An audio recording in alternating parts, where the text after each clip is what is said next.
Berita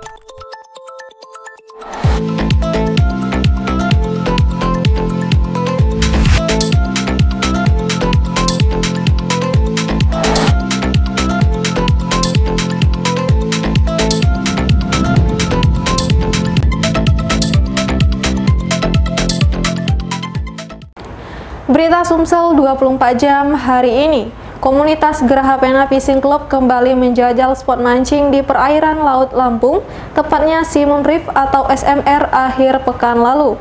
Dipimpin Haji Muhammad Muslimin yang sekaligus Direktur Utama Sumek Group, strike demi strike berhasil didapatkan para angler Geraha Pena tersebut. Dengan menaiki kapal Singa Laut dari dermaga Pantai Mutun, kapal yang sengaja khusus disewa untuk memuaskan dahaga strike para angler dari Geraha Pena Fishing Club ini, akhir pekan lalu bergerak menuju spot mancing Simon Reef atau SMR, spot primadona para angler di Indonesia. Spot yang berupa cekungan karang tersusun di antara anak pegunungan Krakatau dengan kedalaman bervariasi 100-200 meter memang sudah teruji dengan banyaknya ikan yang berhasil dikail para angler selama ini. Apalagi spot ini berbatasan langsung dengan Samudra Hindia sebagai jaminan berbagai spesies ikan buruan para angler.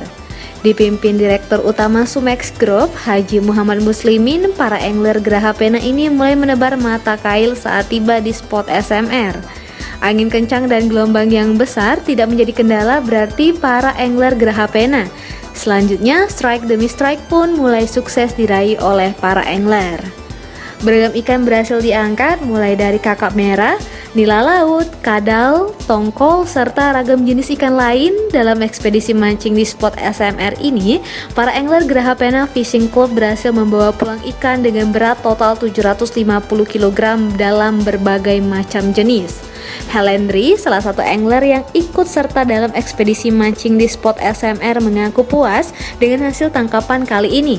Menurut Helen, kegiatan mancing bersama yang dilakukan Geraha Pena Fishing Club sangat bermanfaat karena dapat menyegarkan tubuh dan pikiran dari kejenuhan yang didapat akibat rutinitas kerja. Geraha Pena Fishing Club melaporkan untuk palfresh.com. Pemirsa, puluhan siswa SMA dan SMK di Kota Palembang beradu cerdas terkait pemahaman sejarah Kerajaan Sriwijaya. Sebelum lomba, para peserta ini diajak keliling melihat koleksi yang dimiliki Museum Sriwijaya. Puluhan peserta lomba cerdas cermat tingkat SMA dan SMK di Kota Palembang terlihat begitu antusias melihat sejumlah koleksi yang dimiliki Museum Sriwijaya. Kunjungan ini dilakukan sebelum mengikuti lomba cerdas cermat yang diikuti 17 SMA dan SMK. Masing-masing sekolah mengutus 3 siswa untuk berlaga dengan siswa di sekolah yang lain. Lomba yang digelar selama 2 hari ini dibuka langsung Kepala Dinas Kebudayaan dan Pariwisata Sumatera Selatan Aufasa Rizal. Kepala UPTD Museum Sriwijaya, Nur Yasin, mengatakan lomba dengan sasaran siswa SMA atau SMK digelar sebagai upaya menumbuhkan minat untuk berkunjung ke museum yang ada di Jalan Sakirti, Karanganyar, Kecamatan Gandus. Dalam kesempatan ini, pihaknya juga memberikan bekal keilmuan sejarah Kerajaan Sriwijaya kepada siswa. Dia menjelaskan soal yang diujikan dibuat oleh Dewan Juri yang berkompetensi di bidang pengetahuan sejarah seperti Ketua Asosiasi Guru Sejarah Indonesia Sumatera Selatan Mary Hamraini, dosen program studi pendidikan sejarah Universitas Sriwijaya Aditya Rol Asmi, dan Museum Sriwijaya. Jadi alhamdulillah hari ini ada kegiatan lomba workshop lomba cerdas cermat Provinsi Palembang, sekota Palembang, dan insya Allah mungkin kalau tidak ada halangan, pas kebetulan tadi dihadiri oleh Kepala Dinas langsung, Kepala Dinas Susupar dan support dan sangat mendukung adanya kegiatan cerdas cermat ini. Dan insya Allah di tahun 2022 nanti, tahun depan itu insya Allah diadakan se-Sumatera Selatan untuk lomba cerdas cermat ini. Nah, ini mungkin apa Pak tema yang diangkat dalam lomba LCC ini, Pak? Jadi tema ini seluruhnya diambil dari museum yang ada di DWKS ini. Museum dalam arti seluruh yang ada di koleksi museum di Taman Wisata Kerajaan Sriwijaya dan jadi pendidikan jawab, itulah jadi yang ada di dalam museum. Sementara itu, PPTK DAK Museum Sriwijaya Khairul Syahri Penjalang menambahkan, pemahaman sejarah diberikan dikarenakan museum ini memiliki kekhususan menyimpan koleksi Kerajaan Sriwijaya. Jadi LCC ini salah satu program dari Dana DAK tahun 2021 ini diprogram di Museum Sriwijaya, ya. Jadi LCC ini sebenarnya hampir mirip dengan LCC di museum-museum lainnya, ya. Tapi kita lebih berfokus ke Museum Sriwijaya karena Museum Sriwijaya ini adalah museum khusus, ya. Kita akan mengembangkan supaya anak-anak kita, terutama anak-anak SMA yang melok ini, dia bisa belajar dulu, mencari buku dulu dan lain-lain untuk dia mampu baca, mengikuti dari lomba ini. Ketua Aksi Sumsel Mary Hamraini menjelaskan, materi soal yang diberikan kepada peserta memang didominasi pada pengetahuan Kerajaan Sriwijaya hingga 60% dan selebihnya sejarah nasional dan kebudayaan Sumatera Selatan.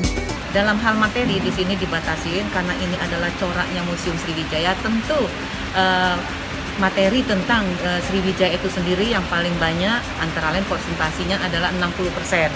Kemudian ditambah lagi dengan materi di sekolah sesuai dengan kurikulum yang sekarang berlaku, yaitu kurikulum 2013, kita mengangkat sejarah nasional. Dalam sub bagiannya itu sejarah nasional itu kita membatasi masalah tentang pergerakan nasional sampai kepada masa mempertahankan kemerdekaan, sampai ke masa terjadinya pergolakan-pergolakan yang terjadi di Indonesia. Senada, dosen program studi pendidikan sejarah Universitas Sriwijaya Aditya Roh Asmi mengatakan persentase soal didominasi pada Kerajaan Sriwijaya dan kebudayaan lokal Sumatera Selatan. Hal ini dikarenakan kurikulum sejarah Palembang yang diajarkan di sekolah masih sangat minim. Soal-soal tadi sudah disampaikan dengan Bu Mary juga, kalau kami lebih ke Sriwijayanya. Mereka harus mengenal dulu karena Kedaton Sriwijaya atau Kerajaan Sriwijaya ini bukan hanya milik Sumatera Selatan, nasional bahkan internasional punyanya di Asia Tenggara khususnya ataupun di bagian Asia Selatan.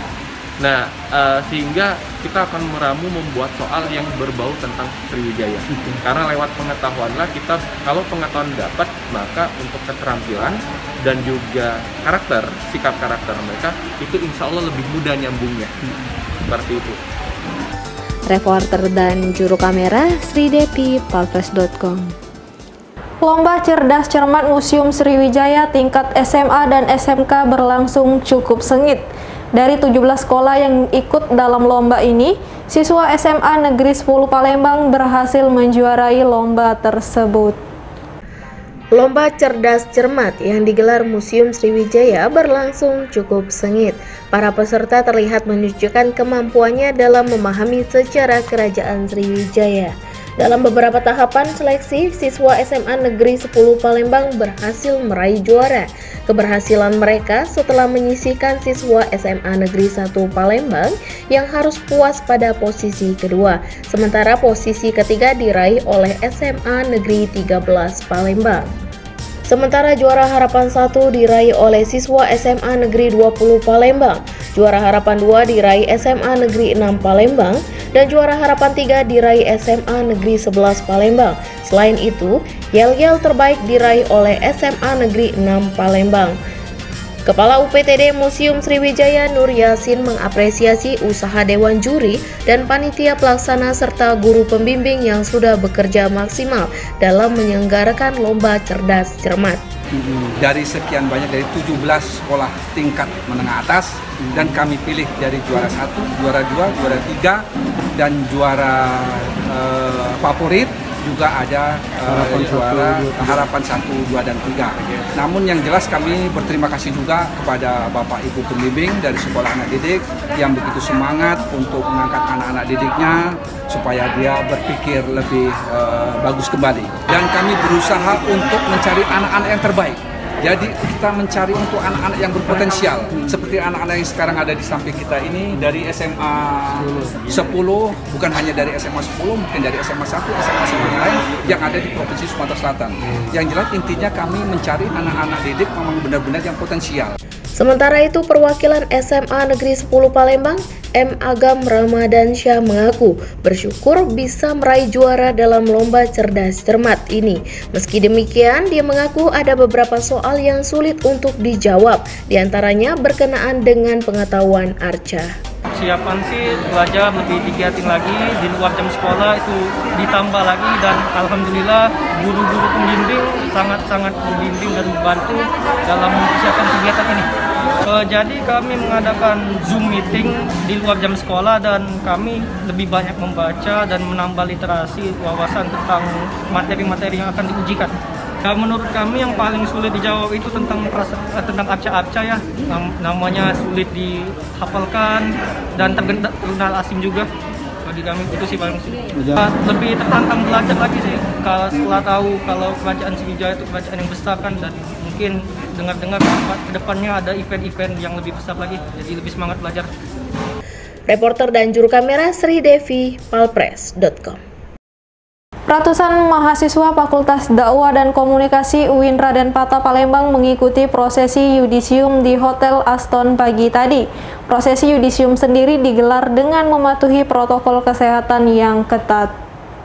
Ratusan mahasiswa Fakultas Dakwah dan Komunikasi Universitas Islam Negeri Raden Patah Palembang mengikuti prosesi yudisium ke-36 di Hotel Aston Palembang pagi tadi. Dekan Fakultas Dakwah dan Komunikasi UIN Raden Patah Palembang, Dr. Ahmad Sarifuddin MA mengatakan, pada prosesi yudisium ini diikuti 153 mahasiswa yang berasal dari 5 program studi. Kelima program studi yang dimaksud yakni Komunikasi dan Penyiaran Islam, Bimbingan Penyuluhan Islam, Jurnalistik, Manajemen Dakwah dan Pengembangan Masyarakat Islam. Dia mengatakan prosesi yudisium ini merupakan permulaan untuk bisa melakukan kegiatan secara offline, sebab sebelumnya prosesi yudisium digelar secara online. Dalam kegiatan yudisium ke-36 ini, pihaknya juga memberikan apresiasi kepada alumni yang diminta membagi pengalamannya kepada mahasiswa, yakni Kasubag Informasi dan Humas Kanwil Kemenak Provinsi Sumsel, Haji Saifuddin Latif MSI. Dia optimis para alumni mampu mengatasi persaingan di dunia kerja dengan bekal yang didapatkan selama mengikuti perkuliahan. Hari ini kita melakukan kegiatan akbar Fakultas Dakwah dan Komunikasi dengan peserta kegiatan yudisium ke-36 yang diikuti oleh 150-an alumni, dan ketika hari ini merupakan permulaan atau awal kegiatannya bisa dilaksanakan secara offline. Ada 500-an yang terdeteksi sesuai dengan protokol kesehatan. Dalam acara itu juga kita mengapresiasi ada alumni yang kita minta untuk sharing motivasi ya kepada para alumni yang baru. Beliau adalah Dr. Saifuddin Latif MSI, Kasubag Humas di Kementerian Agama Provinsi Sulawesi Selatan. Reporter dan juru kamera Kurniawan, palpres.com. Berita terakhir Sumsel 24 jam hari ini.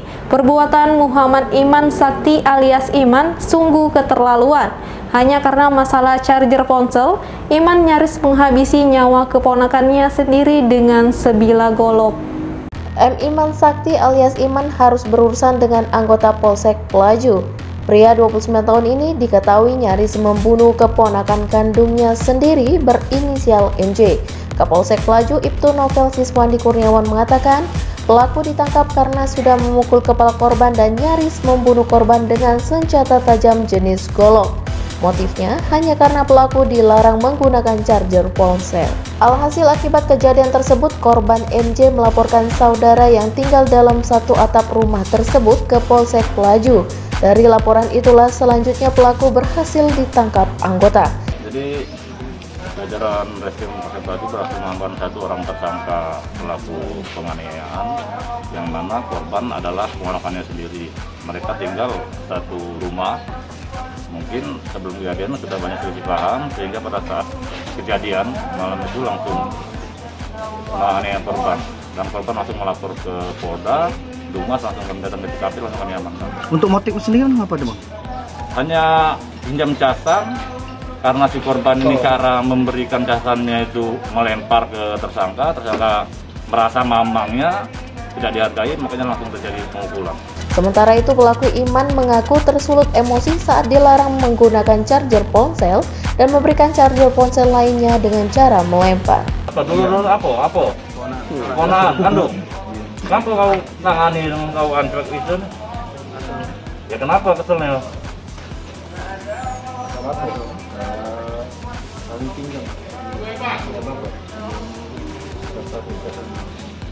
Kamu dapat rumah ya? Minjem casan HP. Kau yang minjem apa dia minjem? Minjem. Terus kok bisa langsung nangani itu? Hah? HP-nya diuntal ke casannya. Diuntal ke, kalau tidak setuju, kau juga tangani. Reporter dan juru kamera Kurniawan, palpress.com. Demikianlah berita Sumsel 24 jam hari ini. Untuk pemirsa Sumsel 24 jam, jangan lupa tetap menerapkan protokol kesehatan seperti menjaga jarak, mencuci tangan, dan menggunakan masker. Saya Sri Depi, sampai jumpa.